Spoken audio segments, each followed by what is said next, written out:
అధికార వైఎస్ఆర్సీపీ పార్టీ తరఫున 2014-19లో ఎంపీగా పనిచేసినటువంటి వరప్రసాదరావు ప్రస్తుతం గూడూరు ఎమ్మెల్యేగా కొనసాగుతున్నారు. తాజాగా ఆయనకి పార్టీ అధిష్టానం టికెట్ కేటాయించకపోవడంతో ఆయన బీజేపీ తరఫున తిరుపతి ఎంపీ అభ్యర్థిగా మళ్ళీ బరిలోకి దిగేందుకు రంగం సిద్ధం చేస్తున్నారు. మనతో బయట ఆయన అడిగి తెలుసు. సార్, ప్రధానంగా మీకు టికెట్ ఎందుకు ఇవ్వలేదంటారు జగన్మోహన్ రెడ్డి? దళితులు నాయకత్వం ఉండకూడదని ఒక కుట్రతో ఒకసారి ఎంపీ నుంచి ఎంతో క్రమశిక్షణతో ఉన్నప్పుడు కూడా, రాజీనామా ప్రత్యేక హోదా కొరకు చేసినప్పుడు కూడా, దీక్షలు చేసినప్పుడు కూడా ఒక దళితుడు నాయకత్వం ఎదగకూడదనే ఉద్దేశంతో సజ్జల గారు అన్నారు, నేనట రాకెట్ లాగా ఎదిగిపోతున్నానట, ప్రజల దగ్గరికి వెళ్ళిపోతూ రాకెట్ లాగా వెళ్ళడం కాకపోతే ఏమిటయ్యా, మాలాంటి వాళ్ళు రిబ్బన్ కట్టించుకోవడానికి మేము ఎంపీలు ఐఏఎస్ విడిచిపెట్టి వచ్చే ఎంపీలు అయ్యామో, ప్రజల్లో ఉండాలని కదా మేము కూడా కోరుకున్నాము, మీరు ఎలా ప్రజల సేవ చేయాలో కోరుకున్నారు కదా, అలాగే నేను కూడా కోరుకోవడం తప్పులేదు కదా అనే తప్ప కేవలం దళితుడి నాయకత్వం ఉండకూడదనే కారణంతో కేటాయించడం కాదు, ఒక కుట్రతో చేశారు. ఇది ఒక కుట్ర. అది నా ఒక్కరికే కాదు, 29 వైఎస్ఆర్ పార్టీ ఎస్సీ ఎమ్మెల్యేలు ఉంటే దాదాపు 27-28 మందిని మార్చారు అంటే అది ఏ విధంగా నాయకత్వాన్ని పోషించినట్లు అవుతుంది?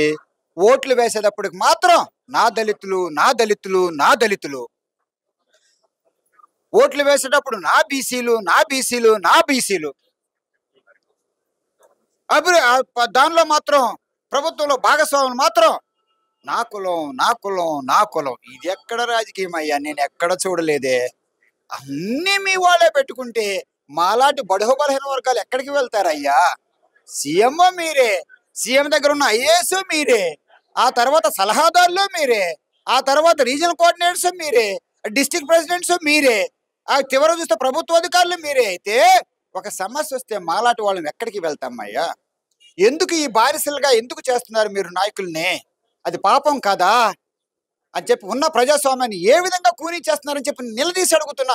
కేవలం మీ దుర్బుద్ధి కొరకు, మీ స్వలాభాల కొరకు ఆంధ్ర రాష్ట్రంలో ఉన్న ప్రజాస్వామ్యాన్ని నాశనం చేస్తున్నారు. ఆ తర్వాత ఒక సామాన్యుడు ఎలక్షన్లో నిలబడడానికి కూడా అవకాశం లేకోకుండా అంత డబ్బుమయం చేస్తున్నారు. అది మంచి రాజకీయం కాదని చెప్పి నేను భావిస్తున్నాను. అంటే వైఎస్ షర్మిలతో మీకు ఆల్రెడీ కొంత పరిచయం ఉంది, ఎందుకంటే గతంలో పార్టీలో పనిచేసిన క్రమంలో.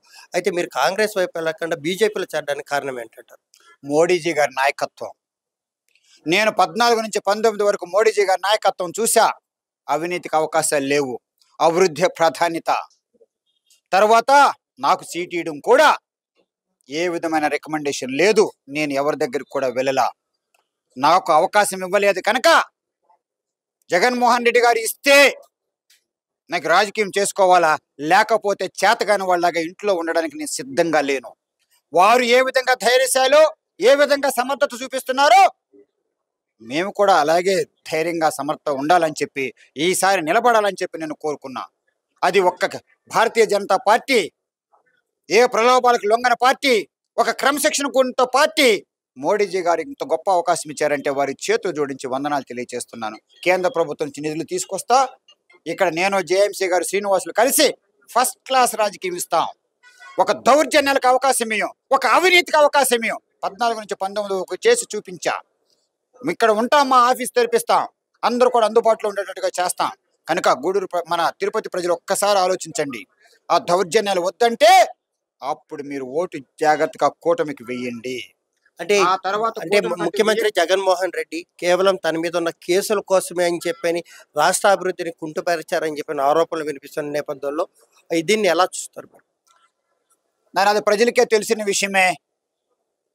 ఈరోజు ఏదైనా చెప్పవచ్చు, వారికే ఈ విధంగా నేను కూడా అప్పుడు వైఎస్ఆర్ పార్టీలో ఉన్నానే, ఒక అన్కండిషనల్ సపోర్ట్ వారు ఇచ్చుకున్నారు.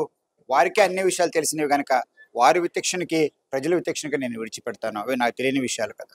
అంటే వైఎస్ వివేకానంద రెడ్డి హత్య కేసుకు సంబంధించి ఇప్పటికీ ప్రత్యారోపణలు, ఆరోపణలు జరుగుతున్న నేపథ్యంలో మీరు పార్టీలో ఉన్నప్పుడు మీకు తెలిసి ఏం జరిగిందంటారు? నేనేమంటానంటే అవన్నీ కూడా కోర్టులో ఉన్నాయి కనుక, కోర్టు విచారణలు జరుగుతున్నాయి కనుక, నిజ నిజాలు కోర్టు తీర్మానించాలి కనుక నాన్న అలాంటివి ఒక వ్యక్తిగా మాట్లాడడం కూడా అది సబబు కాదు. నాకు కూడా ఆ విషయాలు తెలియదు కదా. కేవలం ఆ విచారణ చేసే పోలీసులకే తెలుస్తుంది, కోర్టుకు తెలుస్తుంది అన్న. అంటే ఇప్పుడు ఇప్పటికే మనకి దుగ్గరాజపట్నం కానీ, లేదంటే తిరుపతి విమానాశ్రయాలు అనేది పెండింగ్ ప్రాజెక్టులుగా పడిపోయాయి. అలాగే కృష్ణపట్నం పోర్టును కూడా అమ్మేసేదానికి ప్రయత్నాలు జరుగుతున్న నేపథ్యంలో ప్రజల ఆస్తులను కాపాడేందుకు మీరు ఎంపీగా ఎలాంటి చర్యలు చేపట్టబోతారు? దాని అక్కడ తీర ప్రాంతాల్లో చాలా సమస్యలు ఉన్నాయి. ఎందుకంటే మోడీజీ గారు వచ్చిన తర్వాత అభివృద్ధి చాలా చక్కగా జరుగుతుంది. నాయుడుపేట నుంచి తిరుపతికి కుంటిపడిపోయి ఉన్నదాన్ని నేను ఎంపీగా ఉన్నప్పుడు అలైన్మెంట్ వేసి ఇచ్చిన తర్వాత పనులు చక్కగా జరిగిపోతున్నాయి. అలాగే అక్కడ సాగరమాల కింద సూలూరుపేటలో, గూడూరులో ఫస్ట్ క్లాస్ హైవేస్ వస్తున్నాయి.